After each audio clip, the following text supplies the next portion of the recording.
RRB, l'invité du matin. Alors Gilles Ménage, on va poursuivre avec notre invité du matin. On le voit depuis plusieurs semaines maintenant. Il fait chaud, humide, il pleut même beaucoup, avec des vigilances émises presque tous les jours. Mais est-ce bien normal ?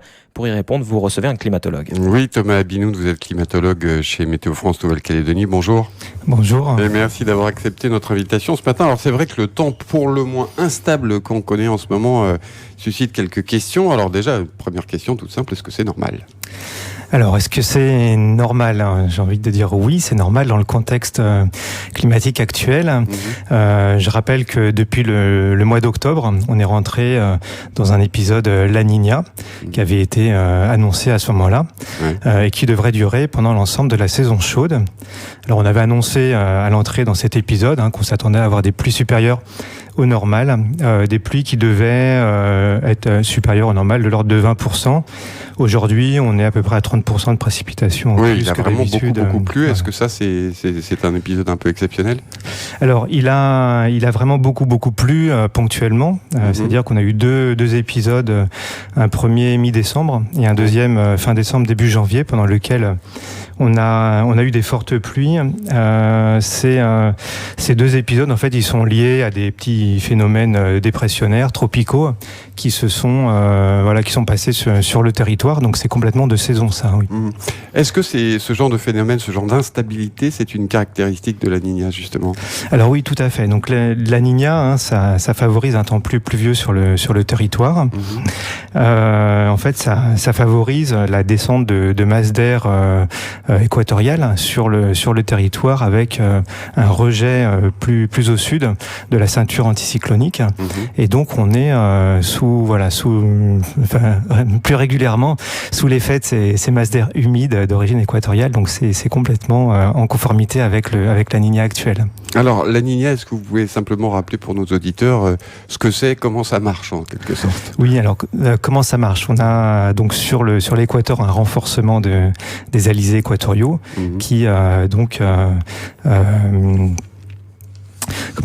contribue à installer une bande d'eau froide sur l'équateur et des eaux plus chaudes viennent s'installer à l'ouest du bassin et s'étendent jusque sur la Nouvelle-Calédonie. Et donc on a un environnement qui est plus chaud et plus humide au voisinage de la Nouvelle-Calédonie. Est-ce que vous avez déjà des grandes tendances pour les semaines, voire les mois qui viennent ?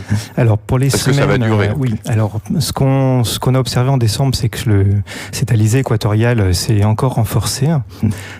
Donc la Niña, là, on atteint son pic d'intensité, un maximum. Ça va encore durer. Ça va encore durer au moins jusqu'au premier trimestre 2021. Le contexte un petit peu plus humide, il risque de durer même un petit peu au-delà. Voilà. Et pour le mois de janvier, là, on a encore un signal très fort d'humidité plus importante que d'habitude.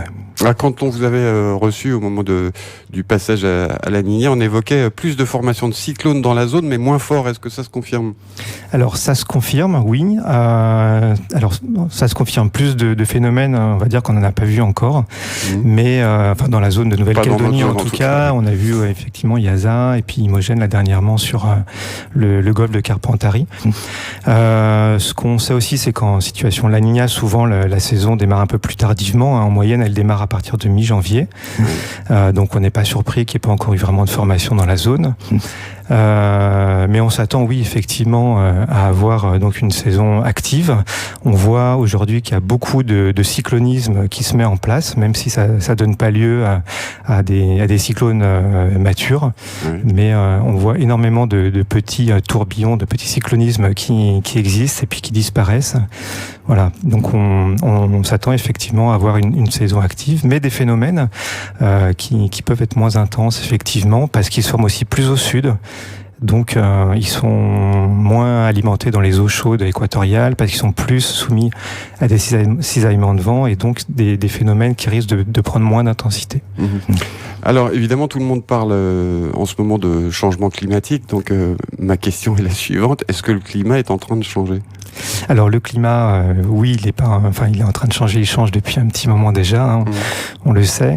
L'Organisation mondiale de la météo là est sur le point de rendre son rapport pour l'année 2020 et l'année 2020 se situerait certainement en deuxième position des années les plus chaudes après 2016. Et donc les six années les plus chaudes sont les 6 dernières années, hein, depuis 2015. Voilà, et pour autant on était dans une situation La Niña cette année, donc on s'attend à l'échelle planétaire à avoir des températures plutôt tirées vers le bas, et malgré ça, donc l'année 2020 se trouve en deuxième position des années les plus chaudes. C'est-à-dire que malgré le fait que La Niña apporte des températures un peu plus faibles, on est quand même dans une des années les plus chaudes. Voilà, c'est ça. C'est-à-dire que les températures elles suivent la tendance à la hausse, et malgré l'alternance d'année en année, fluctuée par ce grand phénomène El Niño et La Niña, les températures augmentent. Et chaque année qui passe est un peu plus chaude que la précédente. Est-ce que ça veut dire que si El Niño revenait, ça serait d'une certaine manière encore pire? Alors oui, sans aucun doute, ouais. La prochaine épisode El Niño risque de faire exploser tous les records de température à l'échelle planétaire. Ouais. Thomas Binoun, climatologue à Météo France, merci d'avoir été notre invité ce matin. Merci à vous.